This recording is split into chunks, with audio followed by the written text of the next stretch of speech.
ఈరోజు దేవుని మాట కీర్తన గ్రంథం 41వ అధ్యాయము 1-2 వచనాలు. బీదలను కటాక్షించువాడు ధన్యుడు, ఆపత్కాలమందు యెహోవా వానిని తప్పించును.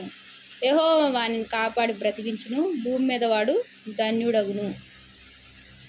వాని శత్రువుల ఇచ్చకు నీవు వాన్ని అప్పగింపవు. ప్రియమైన దేవుని మాట వింటున్న వాళ్ళారా, బీదలు అంటే ఏంటి? బట్టలు లేక, డబ్బులు లేక, ఆకలితో అలమటిస్తూ ఉండి చాలని బ్రతుకులు. ప్రియమైన దేవుని మాట వింటున్న వాళ్ళారా, నేను కూడా బీదదాన్నే. మరి బీదలను కటాక్షించేవాడు ధన్యుడా అంట.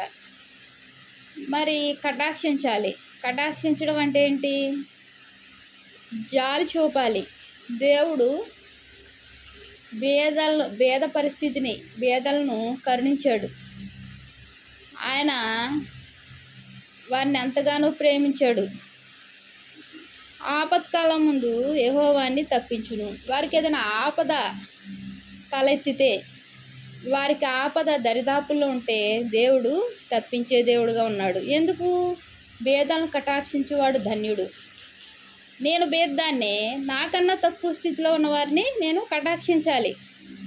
అలాగే వారికన్నా తక్కువగా ఉన్నవారిని కటాక్షించాలి. అప్పుల్లో ఉన్నవారిని, శ్రమల్లో ఉన్నవారిని, అనారోగ్యాలతో ఉన్నవారిని ఏం చేయాలి? కటాక్షించాలి. అప్పుడు ధన్యకరమైన జీవితాన్ని దేవుడు అనుగ్రహిస్తాడు. యెహోవా వానిని కాపాడి బ్రతికించును. ప్రతి భయంకరమైన పరిస్థితుల్లో నుండి కూడా తప్పించి బ్రతికించే దేవుడుగా ఉన్నాడు. భూమి మీద వాడు ధన్యుడగును. భూమి మీద ఉన్నత స్థితిలో ఉండడం జరుగుతుంది. వాని శత్రువుల ఇచ్చకు నీవు వాన్ని అప్పగింపవు. ఎప్పుడైతే బలము, ఐశ్వర్యం ఉంటుందో శత్రువులు కూడా అదే రకంగా ఉంటారు. కానీ వారి యొక్క ఇచ్చకు దేవుడు అప్పగించే దేవుడు కాదు. ఎందుకంటే వారికి జాలి ఉంది, వారికి దయ ఉంటుంది. బీదలను కటాక్షించే వారికి ప్రేమ ఉంటుంది, కరుణ ఉంటుంది. కాబట్టి దేవుడు అన్ని వేళల్లో వారి యొక్క ప్రతి విషయంలోనూ, వారి యొక్క ప్రతి పనిలోనూ దేవుడు తోడుగా ఉండి ఆశీర్వదించే దేవుడుగా ఉన్నాడు. మరి చాలామంది బీదలను వెలిచూపు చూస్తారు, చిన్న చూపు చూస్తారు. ఎలా ఉంటుందంటే, కొంతమందికి బీదలంటే అస్సలు ఇష్టం ఉండదు. తక్కువ స్థితిలో ఉన్నవారంటే ఇష్టం ఉండదు, కనికరం ఉండదు, దయ ఉండదు, ప్రేమ ఉండదు. ఎంతో హేళన, వెలిచూపు, ఇలాగా ఈ రీతిగా ప్రవర్తించడం జరుగుతుంది. ప్రియమైన దేవుని మాట వింటున్న వాళ్ళారా, దేవుని నమ్ముకున్న మనము ఏం చేయాలి? మనం ఏ స్థితిలో ఉన్నప్పటికీ మనకన్నా తక్కువ స్థితిలో ఉన్న వారిని మనం ప్రేమించాలి. ధన్యకరమైన జీవితాన్ని, దేవుడిచ్చే ధన్యకరమైన జీవితాన్ని మనం పొందాలి. మరి దేవుడు ప్రతి విషయంలోనూ మనల్ని తప్పించే దేవుడుగా ఉంటాడు. మనల్ని కాపాడి బ్రతికించే దేవుడుగా ఉంటాడు.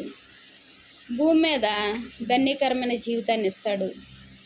శత్రువుల చేతికి అప్పగించకుండా ఆయన యొక్క కృపలో, ఆయన దయలో మనల్ని ఉంచుతాడు. మరి దేవుడికి బీదవారంటే ఎంతో ఇష్టం. మరి మనం కూడా ఏం చేయాలి? మనకన్నా తక్కువ స్థితిలో ఉన్న వారిని మనం ప్రేమించాలి. దేవునికి వందనాలు. ప్రార్థన చేస్తున్నాం. మహాప్రేమ గల తండ్రి, కృపగలన నీకు ఎన్నో వందనాలు, స్తోత్రాలయ్యా. తండ్రి, తక్కువ స్థితిలో ఉన్న వారిని తక్కువ చూపు చూడకుండా ప్రభా, ప్రేమించే మనసును వాక్యం వింటున్న మా అందరికి అనుగ్రహించండి అయ్యా. తండ్రి, అలాగా కటాక్షిస్తే ప్రభా, తండ్రి నువ్వు అన్ని విషయాల్లో తప్పించి, ఆపత్కాలంలో తప్పించి, కాపాడి బ్రతికించి ధన్యకరమైన జీవితాన్ని ఇచ్చే దేవుడుగా ఉన్నావు ప్రభా. అంత మాత్రమే కాకుండా శత్రువుల యొక్క కోరికలకు, ఇచ్చకు అప్పగించకుండా కాపాడి నీ యొక్క ఆశీర్వాదాలు కుమ్మరించే దేవుడుగా ఉన్నావయ్యా. తండ్రి, ఈరోజు నుంచి, ఈ సమయం నుంచి ప్రభా, మాకన్నా తక్కువ స్థితిలో ఉన్న వారిని ప్రేమించే కృపను మాకు అనుగ్రహించండి. ఎవరైతే నీ బిడ్డలు తక్కువ స్థితిలో ఉన్నారో వారిని ప్రేమించే మనసును అనుగ్రహించండి అయ్యా. వాక్యం వింటున్న ప్రతి ఒక్కరిని ఆశీర్వదించి దీవించి నీ దీవులతో నింపండి అయ్యా. నీకు ఎన్నో వందనాలు, స్తోత్రాలు చెల్లించుకుంటూ యేసు నామమున వేడుకుంటున్నాను తండ్రి. ఆమేన్. Praise lord.